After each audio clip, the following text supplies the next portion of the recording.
Assalamualaikum dan salam sejahtera. Saya Wan Nukman Muhammad Fisol. Dan saya Farhatul Asyati Osman. Berikut paparan utama Nasional 8 4 Mei.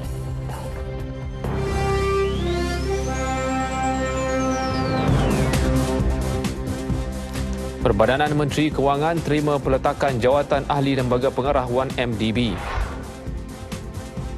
Fasa pertama proses penurunan lebih banyak kuasa kepada Sarawak selesai.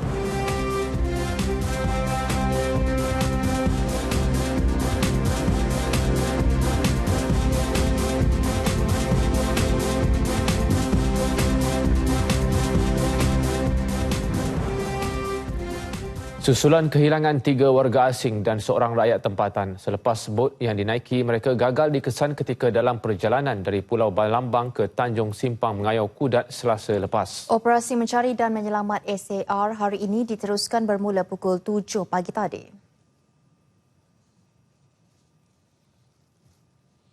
3 warga asing tersebut termasuk sepasang suami isteri dikenal pasti sebagai Hernandez Gasula dan Marta Miguel, warga Spanyol, Lam Wai Yin, warga Cina dan seorang rakyat tempatan dikenali sebagai Ella. Menurut Pengarah Maritim Wilayah Sabah dan Labuan, Agensi Penguatkuasaan Maritim Malaysia APMM, Muhammad Zubil Matsom, operasi mencari dan menyelamat ditumpukan di kawasan sekitar Pulau Balambangan hingga ke Pulau Kalampunian Kudat. Operasi berkenaan dijangka berjalan lancar berikutan cuaca baik. Operasi melibatkan anggota APMM, TLDM dan Polis Marin menggunakan bot serta helikopter. Bot dinaiki 4 mangsa tersebut dilaporkan hilang apabila tidak sampai ke lokasi pendaratan di Tanjung Simpang Mengayau selepas berlepas dari Pulau Balambangan pada pukul 7.30 malam. 2 aset milik Tentera Laut Diraja Malaysia TLDM turut digerakkan dalam operasi SAR berkenaan. Panglima Tentera Laut Laksamana Datuk Seri Ahmad Kamaruzaman Ahmad Badarudin turut meminta pesawat milik TUDM menyertai operasi tersebut. Menurut Laksamana Datuk Seri Ahmad Kamarul Zaman, kesemua aset angkatan tentera itu digunakan bagi membolehkan pasukan penyelamat menjalankan operasi di kawasan carian yang lebih luas sekaligus dapat memastikan semua mangsa ditemui segera. Kita meletakkan keutamaan yang tinggi bagi menentukan sama-sama mencari mereka dan kita harapkan ini secara langsung dapat jumpa mereka dengan selamatlah. Itu yang penting sekarang ni adalah lebih cepat kita dapat jumpa lebih dia punya chances dia untuk survive. Perbadanan Menteri Keuangan MOF Incorporated menerima peletakan jawatan Ahli Lembaga Pengarah Wan Malaysia Development Berhad 1MDB berkuat kuasa 31 Mei ini. Ini selaras dengan perubahan takbir urus dan pemindahan aset 1MDB kepada perbadanan tersebut. Dalam satu kenyataan, Kementerian Keuangan memaklumkan perbadanan itu akan melantik ahli lembaga baru dalam masa terdekat. Bagaimanapun, Arul Kanda akan kekal sebagai Presiden 1MDB sehingga dimaklumkan kelak. MOF Inc. juga bersetuju untuk melaksanakan sepenuhnya beberapa cadangan dalam laporan jawatan kuasa kira-kira wang negara PSC mengenai 1MDB. Cadangan itu termasuk memindahkan pemilikan Bandar Malaysia TRX City Sdn Bhd, Tanah Air Hitam dan Pulau Indah kepada perbadanan tersebut. 7 empangan di Semenanjung merekodkan bacaan semakin kritikal dengan baki takungan air hanya di bawah 50%. Satu daripadanya hanya mampu menampung permintaan air kurang daripada sebulan. Menteri Sumber Asli dan Alam Sekitar Datuk Seri Dr. Wan Junaidi Tuanku Jaafar berkata empangan Bukit Merah hanya bertahan untuk 20 hari dan Timah Tasuh Perlis selama sebulan. Kalau kekeringan ini berterusan di kawasan tersebut, maka ada kawasan-kawasan yang tertentu di seluruh Semenanjung, khususnya di utara Semenanjung, di negeri Perlis, Kedah dan juga di negeri Perak dan Kelantan akan menghadapi masalah air, ya, bukan saja untuk petani tetapi juga untuk minuman dan domestik, penggunaan domestik. Empangan lain ialah empangan beris, muda dan padang saga di Kedah, labung di Johor dan Bukit Kuang di Kelantan. Beliau berkata demikian dalam sidang media selepas melancarkan projek pengawalan hakisan pantai dan pemeliharaan muara Sungai Buntal di Kuching. Dan untuk perkembangan lanjut PRU Dun Sarawak, kita bersama Nursila Talaha. Baik, silakan Nursila.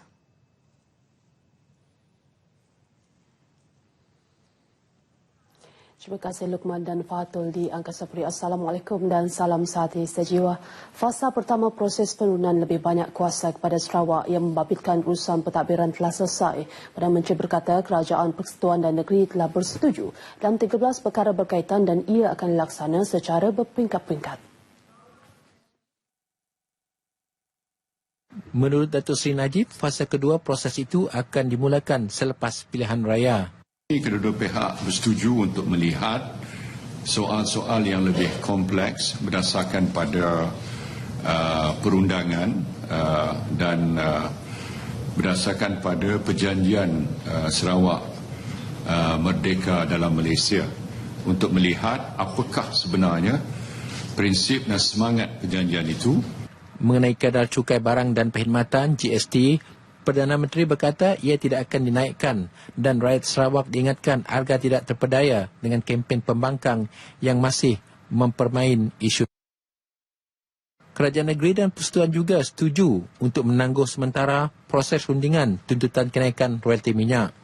Menurut Datuk Seri Najib, persetujuan itu susulan keadaan ekonomi negara yang ketika ini tidak memberangsangkan kesan daripada kejatuhan harga minyak dunia. Kita setuju bahawa pada masa ini tidak sesuai untuk diberi apa-apa pertimbangan sebab keadaan hasil negara begitu kritikal sekarang ini sebab kita sudah kehilangan hampir 40 bilion ringgit dengan kejatuhan harga minyak. Namun kita akan cuba untuk menampung keperluan pembangunan termasuk untuk Sarawak. Turut hadir pada sidang media itu ialah Ketua Menteri Sarawak Tan Sri Adnan Satem. Sementara itu, Perdana Menteri berkata mesyuarat Kabinet Persekutuan di Putrajaya Kuching hari ini bukan perkara yang luar biasa. Ini kerana Menteri Kabinet mempunyai tanggungjawab masing-masing di peringkat negeri. Perdana Menteri berkata ia juga sebagai tanda sokongan dan kerjasama padu Kerajaan Persekutuan terhadap Kerajaan Negeri Sarawak. Mesyuarat Kabinet Persekutuan sebelum ini pernah diadakan di Kuantan, iaitu pada 2011. Justru Datuk Seri Najib berkata pihak pembangkang tidak perlu menjadikan mesyuarat itu sebagai isu. Kalau pembangkang nak jadikan ini isu, saya nak mengingatkan pemimpin mereka seperti Ketua Menteri Pulau Pinang, dia tidak ada bidang kuasa di luar Pulau Pinang tapi dia berada di sini. Berarti bahawa tujuan dia ada di sini ialah untuk kempen semata-mata. Kita memang berkempen tapi di samping itu memang tanggungjawab setiap anggota kabinet, anggota menteri ialah untuk menjalankan tugas-tugasnya dan untuk memastikan delivery kementeriannya. Beliau berkata demikian dalam sidang media selepas mempengerusikan mesyuarat itu di Kuching. Datuk Seri Najib berkata mesyuarat kabinet itu juga membolehkan menteri dari pelbagai kementerian turun padang meninjau kerja dan masalah rakyat serta memastikan keberkesanan dasar dan projek yang telah diluluskan. Ia selaras dengan kuasa dan tanggungjawab Kerajaan Persekutuan di setiap negeri yang menghendakkan jemaah menteri sentiasa membuat tinjauan setempat. Usaha menaik taraf pelbagai infrastruktur di Pekan Terusan Lawas telah meningkatkan ekonomi penduduk. Ia termasuk usaha menaik taraf gerai peniaga kecil. Sebelum ini, gerai peniaga hanya menggunakan bangunan kayu dan kurang teratur. Namun, atas permintaan peniaga, kerajaan telah menggantikannya dengan bangunan baharu yang lebih kukuh dan selesa. Kira-kira 10 gerai baharu diwujudkan dan telah digunakan sejak awal tahun ini. Apa yang menarik, para peniaga di sini tidak dikenakan bayaran sewa. Tapi selalu kami di singgah ni, singgah minum, makan, ataupun hari-hari ada mungkin itu hari selalunya sembahyang waktu selalu. Dulu dia kayu macam ditengok pun atap nampak kan. Sekarang dah dibaiki semua okey. Dulu kurang selesa lah tapi sekarang selesa. Ada tersedia. Sewa ada, cuma lesen je tukar bulan-bulan. Dulu macam semua kayu ni. Sekarang ni semua ada semen sama bangunan besi lah. Jadi alhamdulillah jugalah. Kena syukur. Pekan Kecil Terusan merupakan antara tempat persinggahan para pelawat yang melalui jalan lawas ke Temburung Brunei dan sebaliknya. Keadaan persekitaran yang bersih dan tenang juga merupakan antara faktor yang menjadikan kawasan ini menjadi tumpuan pengguna jalan raya untuk berehat dan mengisi perut. Lebih-lebih lagi ketika musim buah-buahan. Daerah Kecil Terusan ini turut dilengkapi kemudahan premis perniagaan Dewan Masyarakat Perpustakaan dan pejabat daerah kecil. Penantian lebih 20 tahun penduduk di kawasan hilir Bakun Belaga untuk mendapatkan surat hak milik tanah berakhir hari ini.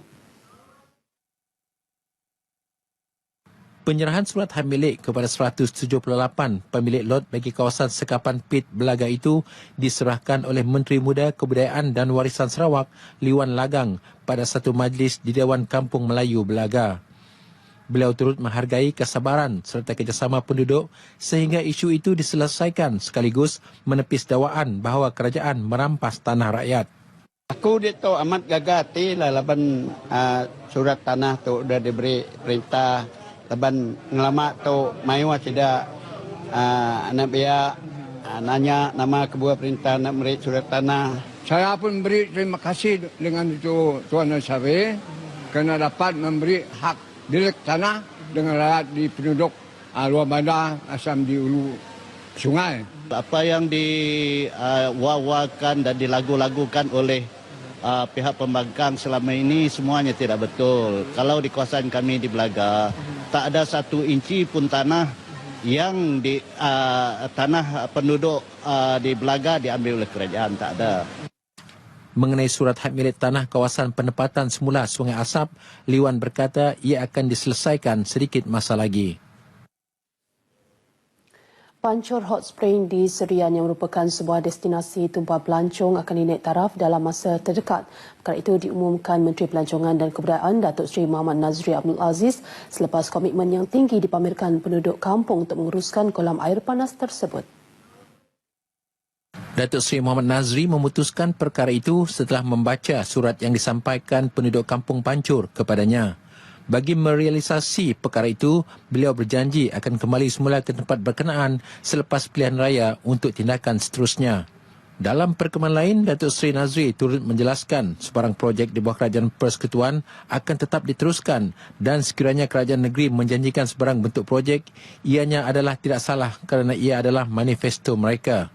Justru beliau berharap agar perkara ini tidak disalah tafsir serta diperbesarkan. Sekian sumbangan berita dari Sarawak untuk Nasional 8 malam ini. Berita seterusnya kembali ke Angkasa Puri. Malaysia akan menerajui penubuhan dana teroka Islam yang pertama di dunia dengan dana permulaan mencecah $100 juta.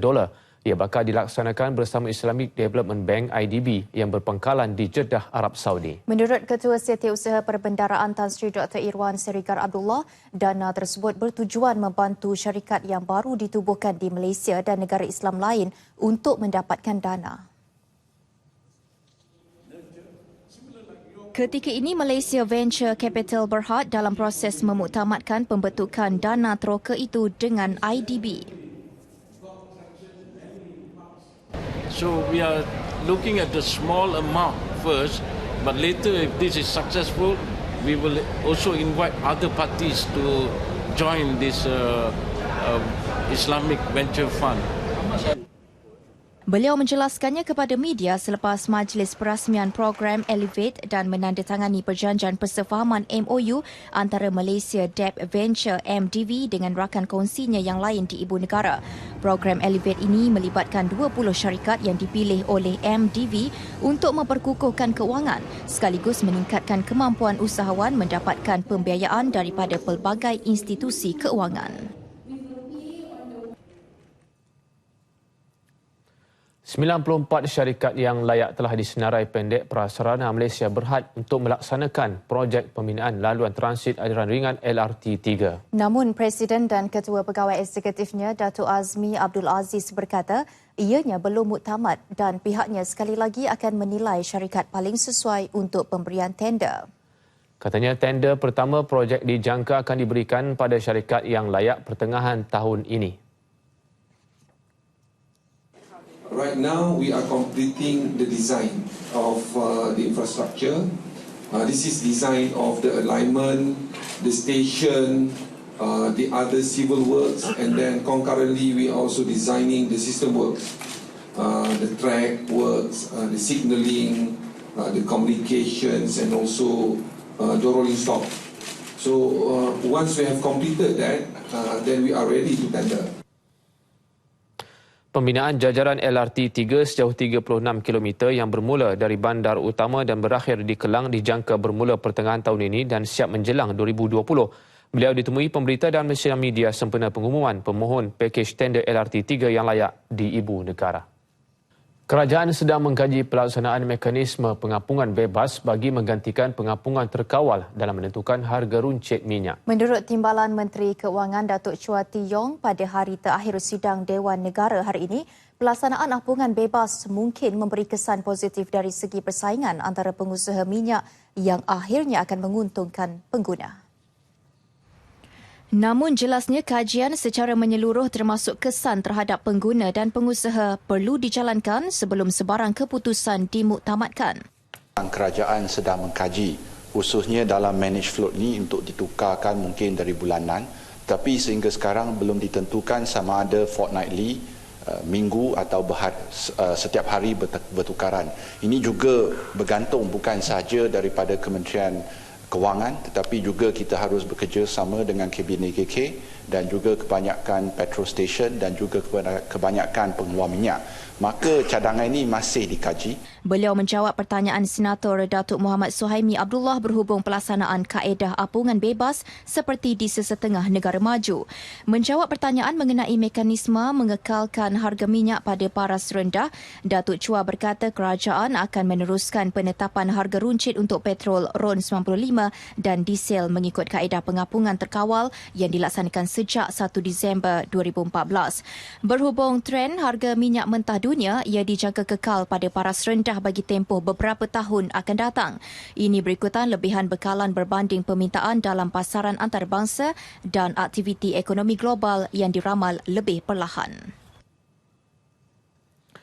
Kementerian Sumber Manusia belum menerima sebarang notis daripada mana-mana persatuan majikan berhubung pelaksanaan Perintah Gaji Minimum PGM 2016. Menyifatkan ia sebagai kabar angin, Timbalan Menterinya Datuk Seri Ismail Abdul Muttalib berkata penguatkuasaan perintah tidak akan menjejaskan majikan, malah dapat membantu meningkatkan pendapatan dan taraf hidup pekerja.